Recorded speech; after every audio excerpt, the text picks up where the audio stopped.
నమస్తే ఫ్రెండ్స్, మనం ఇప్పుడు కామారెడ్డి నుంచి హైదరాబాద్కు వెళ్లే నేషనల్ హైవే మీద ఉన్నాము. జంగంపల్లి వద్ద తీవ్రమైన వాతావరణ పరిస్థితుల వల్ల నిన్న రాత్రి నుంచి కురుస్తున్న భారీ వర్షాలకు నేషనల్ హైవే పూర్తిగా బ్లాక్ కావడం జరిగింది. దాదాపు 25 కిలోమీటర్ల మేర వాతావరణ పరిస్థితులు అత్యంత దారుణంగా ఉన్న నేపథ్యంలో మనం చూడొచ్చు, బండ్లు కూడా కొట్టుకుపోయే పరిస్థితి. అత్యంత తీవ్రమైన పరిస్థితులలో కామారెడ్డి డీఎస్పీ గారు కూడా ఘటనా స్థలాన్ని పర్యవేక్షిస్తున్న దృశ్యాలను కూడా మనం చూడొచ్చు. జేసీబీతో ఆ నేషనల్ హైవేకి సంబంధించిన సిబ్బంది కూడా అంత క్లియర్ చేస్తున్నారు. దయచేసి కామారెడ్డి హైదరాబాద్ హైవేని అవాయిడ్ చేయాలి.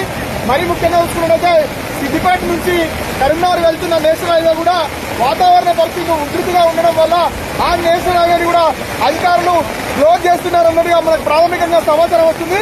ఎప్పుడు కూడా వాతావరణ పరిస్థితులు అత్యంత ఇబ్బందికరంగా ఉన్నందున ఎవరు కూడా ఇక్కడ ట్రావెల్ చేయవద్దని ప్రజలందరినీ కూడా కామారెడ్డి కలెక్టర్ గారు విజ్ఞప్తి చేయడం జరుగుతుంది.